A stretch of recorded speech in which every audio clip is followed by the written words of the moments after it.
Hello hi good morning.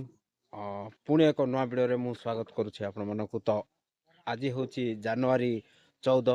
ତ ଆଜି କ'ଣ ଆପଣମାନେ ଜାଣନ୍ତି? ଆଜି ହେଉଛି ମକର ସଂକ୍ରାନ୍ତି ଆଣ୍ଡ ପୋଙ୍ଗଲ। ଏଠିକାର ଲୋକମାନେ ପୋଙ୍ଗଲ ବୋଲି କହନ୍ତି ଆଉ ପୋଙ୍ଗଲ ବୋଲି ମାନନ୍ତି। ତ ଆମର ଆଜି ଥିଲା ପୋଙ୍ଗଲର ଫାର୍ଷ୍ଟ ଡେ। ତ ଆଉ ଆଜି ରାତିରେ ହିଁ ସେମାନେ କୁକୁଡ଼ା ଚୋରି କରନ୍ତି। ଯେମିତିକି ଆମର ସେପଟେ ପୁଷ ପରବ ମାନଙ୍କରେ କାନ୍ଦୁଳ ଡାଲି, କାନ୍ଦୁଳ ବିରି ଯାହାବି ଆମେ ବାଡ଼ିରେ ପରିବା ଚାଷରେ ବି ହେଉ, ଯେମିତିକି ବାଇଗଣ ହେଲା କି ଆଳୁ ହେଲା ଟମାଟୋ ହେଲା ଯାହା ବି ସେମିତି ଚୋରି କରନ୍ତି। ଏଠିକାର ଆଗରେ ପୂର୍ବରେ ସେମିତି ହିଁ ଥିଲା, କିନ୍ତୁ ଆଜିକା ଡେଟ୍ରେ ସେମାନେ ଚୋରି କରନ୍ତି, କୁକୁଡ଼ା ଚୋରି କରନ୍ତି। ଆଉ ଆଜି ନାଇଟ୍ରେ ହିଁ ଥିଲା ସେଇଟା ଚୋରି କଲେ।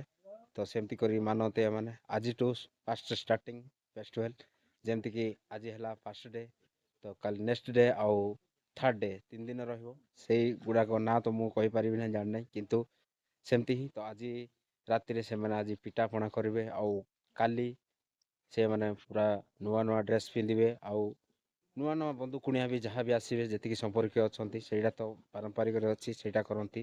କିନ୍ତୁ ନୂଆ ନୂଆ ଡ୍ରେସ୍ ଯେକୌଣସି ଘରର ପରିବାର ସମସ୍ତଙ୍କୁ ନୂଆ ନୂଆ ଡ୍ରେସ୍ ହେବ ଆଉ ନୂଆରେ ପିନ୍ଧିକି ବୁଲିବେ। ତ ଲାଇଫ୍ରେ ହିଁ ତ ଏମିତି ପର୍ବ ଗୁଡ଼ାକକୁ ଆମେ ମାନିବା କଥା।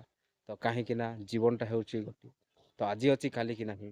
ତ ଜୀବନକୁ କିଏ ଭାବରେ, ସେଥିପାଇଁ ବୋଲି ଫୁଲ୍ ମସ୍ତି କରନ୍ତୁ, ଏନ୍ଜୟ କରନ୍ତୁ, ଯାହା କରନ୍ତି। ତ ପର୍ବ ଆସିଛି, ପୁରା ଏନ୍ଜୟ କରନ୍ତୁ ଆଉ ଖୁସି ମୌଜ ମସ୍ତ କରନ୍ତୁ। ତ ଚାଲ, ତ ଆଜିକା ଭିଡ଼ିଓରେ ଏତିକି। ସୋ ଦେଖା ହେବା ନେକ୍ସଟ ଭିଡ଼ିଓରେ। Bye bye, take care.